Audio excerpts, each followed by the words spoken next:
AJSU party ने 7 फरवरी से 31 मार्च तक जनसंग्रह धन संग्रह कार्यक्रम से शुभारंभ किया। इस कार्यक्रम के माध्यम से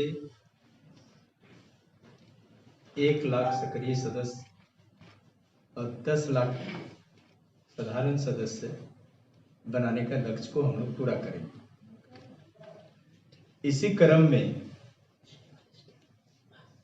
कल सुदेश जी हमारे केंद्रीय अध्यक्ष उर्मांझी से कहें 500 पिलर मेंबर जो सक्रिय सदस्य के रूप में शामिल होंगे उस कार्यक्रम में शरीक होंगे। साथ ही साथ पार्टी ने तय किया है कि हमारे पार्टी के अंदर जितने भी पदधारी हैं उन तमाम पदधारियों को, चाहे वो केंद्रीय स्तर के पदधारी हो, चाहे वो जिला के पदधारी हो या प्रखंड के पदधारी हो या पंचायत के, सभी पदधारियों का कार्य निर्धारित रहेगा और दायित्व भी।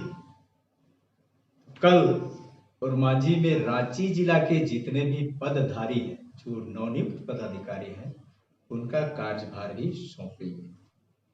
साथ ही साथ पार्टी 7 मार्च को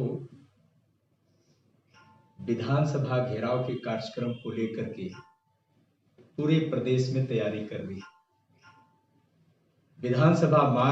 विधानसभा घेराव कार्यक्रम खासकर राज्य सरकार के द्वारा स्थानीय नीति, नियोजन नीति और भाषा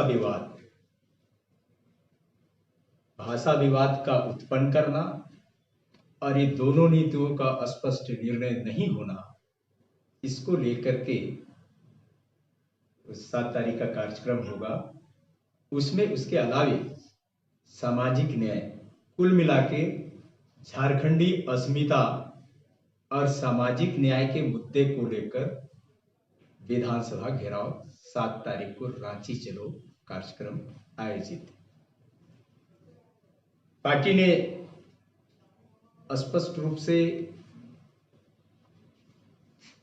इन विषयों पर अपना नीतिगत रूप से निर्णय लेकर के प्रदेश के जितने भी जनप्रतिनिधि हैं, सांसद, विधायक, हमारे पार्टी के नेता और कार्यकर्ता, उनके समक्ष जाकर के उनसे राय जानने का अपील किया कि आप भी अपनी राय स्पष्ट करें, क्योंकि एक विधायक होने के नाते आप इस राज्य के राजनेता भी हैं और उस हिसाब से इन विषयों पर अपना विचार स्पष्ट करें। पूरे प्रदेश में हमारे पार्टी के पदाधिकारी जनप्रतिनिधियों से मिलकर के उनका मंतव्य ले रहे हैं। मुख्य कार्यक्रम कल का था, इस पे आगे कुछ पूछना है तो पूछ सकते हैं। भाषा विवाद बना हुआ, सरकार और जगन्नाथ उन्होंने कह दिया कि खत्म हो गया, कटाक्षेप हो गया, तो क्या आप आंसू इस बात का पता करना चाह रही है कि आग क्यों लगाया गया या आग फिर क्यों बुझाया गया, कारण नहीं बताया, ये पता करना चाहती है? आपको थोड़ा है नहीं, आपके पास है 10 रुपया का नोट? हाँ दीजिए, हम बताते हैं। एक मैंने वो दे रहे अच्छा 100 बांटने वाला इसमें आप कुछ लिखा हुआ है, इसमें लिखा है, इधर में लिखा था 100 रुपया ही लिखा हुआ है, लेकिन किन किन भाषाओं में लिखा है वही स्पष्ट। यहाँ हिंदी होगा, उर्दू होगा, बंगाली है, उड़िया है, ये तमाम भाषाएं हैं। माने ये नोट पूरे देश में तो चलता ही होगा, हमको लगता है दिल्ली में भी चलता है, बम्बई में भी चलता है। कहने का मतलब ये है कि जिन भाषाओं को पूरे देश में लोग जानता है और उसको इस्तेमाल करता है, उसको आप क्षेत्रीय भाषा के रूप में बना दिए। क्षेत्रीय भाषा और राष्ट्रीय भाषा का कोई आहारता होता है कि नहीं होता है? आप सबको क्षेत्रीय बना दे। आप डीजीपी को दरोगा कहिएगा तो कोई भी हंसेगा, नहीं हंसेगा। हम इन बातों को इसलिए कह रहे हैं कि कहीं न कहीं नोट में लिखे हुए उन भाषाओं को क्षेत्रीय भाषा का दर्जा देने से उनके पॉपुलैरिटी को कम करने के लिए आंक रहे हैं कि उसको तो ऐसे लगता है कि उनका पॉपुलैरिटी कम हो गया, अब क्षेत्रीय हो गया। उनके कार्मिक विभाग के अधिसूचना से ये नहीं बदल सकता है। ये सिर्फ और सिर्फ यहाँ एक विवाद खड़ा करना चाहते हैं, नौकरी देना नहीं चाहते, बल्कि अपने ध्यान को भटकाना चाहते हैं। यही तो आंसू क्यों क्लियर नहीं बोलती है कि हमको उर्दू से विरोध है? आपको बोलने में आप नोट दिखा रहे हैं, घुमा रहे हैं, क्षेत्र राष्ट्रीय को क्षेत्रीय बोल रहे, आप सीधे बोलिए उर्दू को हटाए सरकार। हम किसी को हटाने की बात नहीं, ना ही किसी को जोड़ने की बात कर रहे हैं। हम तमाम पदाधिकारियों को कहना चाहते हैं कि जिनको ये नहीं पता कि राष्ट्रीय भाषाएं कौन है और क्षेत्रीय भाषाएं क्या है, झारखंड की 9 क्षेत्रीय भाषाएं और जनजातीय भाषाएं हैं, उन भाषाओं का अस्तित्व ना मिटे, ये आंसू पार्टी स्पष्ट चाहती है। तो आप ये कहना चाह रहे हैं कि उर्दू को सरकार हटाए? उर्दू को हटा, उर्दू का महत्व को कम किया है, लोकप्रियता को घटा दिया है। नोट में जो देश में चलने वाले को किसी क्षेत्र में चिन्हित कर दिया है, ये कहना चाहते हैं। आप जो मेंबरशिप ड्राइव चलाए हैं, कितने लोग आंसू से जुड़ रहे हैं, कितना लोग अपना धन दे रहे हैं आंसू को कि आप राजनीति करें? आंसू पार्टी ने जन धन के माध्यम से मूलधन को बचाने के लिए पहल की है। लोग ऑनलाइन पार्टी से जुड़ रहे हैं, पूरे देश से जुड़ रहे हैं, और हम लोगों ने एक स्पष्ट रूप से कार्यक्रम जहां 500 पिलर मेंबर, सबसे निचला स्तर का पिलर मेंबर, 500 पिलर मेंबर जहां ज्वाइन करेंगे, सुदेश जी वहां पर उपस्थित होंगे, उनके साथ ज्वाइनिंग करेंगे। कल इसका शुभारंभ रोमांझी से हो रहा है, जहां 500 पिलर मेंबर और उससे ज्यादा भी पिलर मेंबर ज्वाइन करेंगे। सुदेश जी इसका शुभारंभ करेंगे। अमित महतो इस्तीफा दिए हैं, कुछ कहना चाहेंगे? निश्चित तौर पर अमित जी जिस गाड़ी में बैठे थे, उनको लगा ये गाड़ी हम जहां जाना चाहते हैं वहां नहीं पहुंचाए, इसलिए वो उतर गए। बाकी जो पैसेंजर उस गाड़ी में बैठे हैं, उनको प्रेरणा लेना चाहिए अमित बाबू से कि भाई ये गाड़ी जिस गंतव्य जगह पे जाना है वो नहीं पहुंचाएगी। उससे प्रेरणा लेकर वो लोग भी पैसेंजर उतरे। निश्चित तौर पर उनसे प्रेरणा ले, जो बैठे हुए पैसेंजर हैं वो लोग।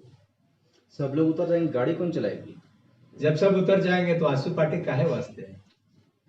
एक आखिरी सवाल है जगन्नाथ महतो पे, क्योंकि बाकायदा पार्टी के तौर पे आप सिर्फ भाषा का विरोध कर रहे हैं, तो वो कह रहे हैं कि अगर आंदोलनकारियों को और आंसू पार्टी मतलब इन लोगों को जो उनको लगता है कि उनकी वजह से सरकार ने फैसला वापस लिया, वो जाके गढ़वा, पलामू, लातेहार, चतरा इस सब से मगही भोजपुरी हटवाए। एक बात स्पष्ट थोड़ा होना चाहते हैं हम लोग भी, या पूरे जनता होना चाहती है, वो ये, जैसे ही बोकारो, धनबाद, गिरिडीह से इन भाषाओं को वापस लिया गया, तो न्यूज में आया कि कांग्रेस पार्टी और झारखंड मुक्ति मोर्चा के दबाव से सरकार ने ऐसा निर्णय लिया, ऐसा न्यूज आया। हम ये जानना चाहते हैं, ये सरकार कांग्रेस पार्टी और झारखंड मुक्ति मोर्चा के द्वारा चल रहा है, मैंने उस पार्टी के का सरकार है कि नहीं है, ये पहले स्पष्ट हो कि सरकार है किसका। जब इनका दबाव वहां चल रहा है तो सरकार चला कौन रहा है? जब ये कह रहे हैं कि हमारे दबाव पे ये निर्णय हो रहा है, इनके विधायक जाके मुख्यमंत्री से मिलते हैं, इनके मंत्री जाके मुख्यमंत्री से मिलते हैं कि भाई इस पे निर्णय लीजिए। सरकार कौन चला रहा है ये पता लगना चाहिए। जब ये लोग नहीं चला रहे, पार्टियां नहीं चला रही, तो कौन चला रहा है? अब जो पूरे प्रदेश का मंत्री है वो कहता है जाकर के वहां आंदोलन कर। अरे आप प्रदेश के नीति निर्धारण के तरफ बैठे हैं, आपको इस पर निर्णय लेना चाहिए। तो बोलो इधर बोलते हो कि भाई तुम भी पहल करो। ये तो हमको लगता है ये लोग उलझाना चाहते हैं, सुलझाना नहीं चाहते। कांग्रेस बोल रही आंसू को नैतिक बल नहीं है बोलने का। वो पार्टी है जो सत्ता में रह के निर्णय ले लेती है और पार्टी लाइन पे आके विरोध करती है। सबसे ज्यादा सत्ता में कौन रहा है पूरे देश के लोग जानते हैं। आजाद भारत से लेके आज तक मैंने सबसे ज्यादा सत्ता उन लोग रहा है, और जितना बीमारी दिखता है इन्हीं लोग के कारण। ऑफ बीट है दादा, ऑफ बीट सवाल है। घर वापसी का बड़ा दौर चल रहा है आजकल। हाँ, अगर एक घर से निकला हुआ दोबारा उस घर में आना चाहे तो स्वीकार करेंगे आप लोग? समझ रहे हैं जो बोलना चाह रहे हैं, मंच भी साझा कर रहे हैं, कई वक्तव्य भी आ रहा है, एक मुद्दे पे लड़ते हैं 32 का खतियान भाषा। देखिए जो लोग मुद्दा से ही लोग एक साथ जुड़ते हैं, और मुद्दा की लड़ाई को बल मिलने के लिए लीडरशिप अगर कहीं भटका है वो भी आता है, तो स्वाभाविक रूप से हम लोग वेलकम करेंगे। अगर अमित जी आते हैं आपके आप साथ कह तो रहे स्वागत हैं कि करेंगे आप? दादा नियोजन नीति खतियान आधारित हो। कल मुख्यमंत्री बरहेट में कहें कि फिर से उन्होंने दोहराया कि हम सर्वाधिक नौकरी देने जा रहे हैं और सभी विभागों को कह दिया। वो डंके के चोट पे कहे थे कि हम सरकार में आएंगे ना 2-2 लाख नहीं 5-5 लाख लोगों को हर साल नौकरी देंगे। 2 साल बीता 10 लाख हो गया। 10 लाख लोगों का जीवन बर्बाद कर दिए, जिनका उम्र हो जाता तो एक्सपायर कर गया।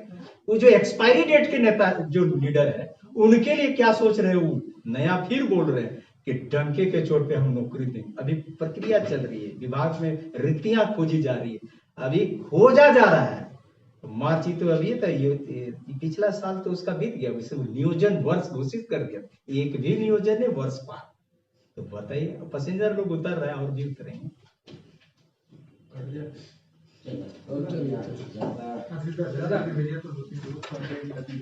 अच्छा